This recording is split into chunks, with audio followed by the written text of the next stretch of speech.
A California sheriff is under investigation for alleged voter intimidation. Now, this is related to the election that actually happened yesterday, and this sheriff, according to Raw Story, is Sheriff Jon Lopey.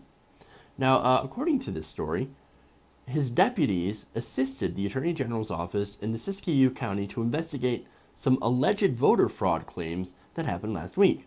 But according to the ACLU, the sheriff instead used this opportunity, this inquiry about voter fraud, to intimidate immigrants and minorities. Oh boy. Look, who's surprised, really? Right? A bunch of right-wing cops allegedly intimidating minorities trying to vote. Well, okay, well, how do I know that they're right-wingers? Well, we'll get to that later in the story. But first, I've got some details on what they actually are alleged to have done. Now, state officials are investigating reports that Lopey and his deputies had set up a checkpoint outside of a subdivision near Hornbrook and only stopped cars driven by Hmongs, who is an ethnic people from some of the mountainous regions of Southeast Asia. Now, they stopped these people in order to ask them, are you registered to vote? Are you registered? Are you registered? Are you registered? I'm stopping you to make sure you're registered. Why can't you leave that to a poll worker? Now, a poll worker could find out if you're registered or not. I'm just saying, we need to set up a checkpoint for people to see if they're registered to vote. It seems excessive to me. Now, Hmong officials said county and state officials also showed up at their homes carrying military-style rifles and had threatened to arrest anyone who tried to vote illegally. Wow. And according to civil rights activists near the area, said many of them stayed home out of fear rather than vote in yesterday's primary. That is amazing. So basically what they did, according to these reports, is that they came up and threatened these people for no good reason. Unbelievable. Especially considering that voter fraud is not rampant, like some people would lead you to believe. And that it's usually, when it does happen, it's more often than not right-wingers being caught in order to make a point. See, I did voter fraud. It was so easy. Hey, why are you arresting me? I pointed out how voter fraud works. Yeah, because you're like the only one who does it. It's ridiculous. But more often than not, that's what happens, right?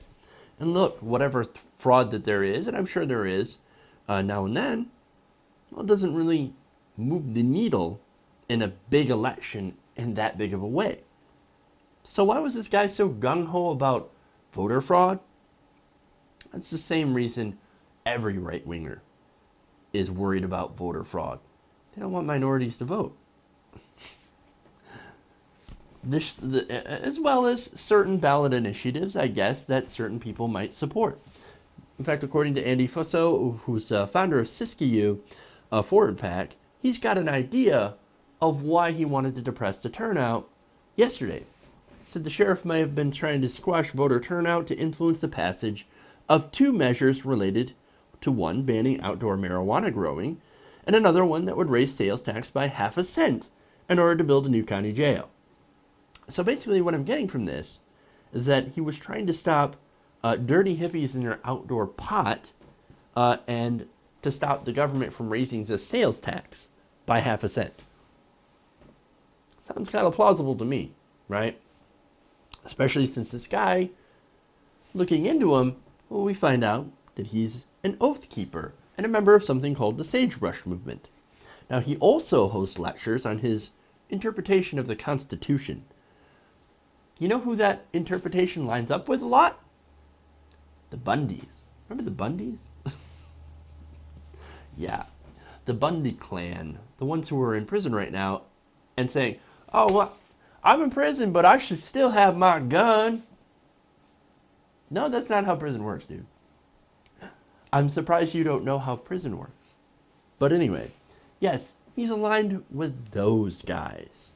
Now, he also appeared in uniform at events sponsored by the Oath Keepers. Not only that, but he's a founding member of the Constitutional Sheriffs and Peace Officers Association. Oh, that sounds great, right? It's got Constitution in it. It's got peace. It's got they're peace officers. It sounds fantastic.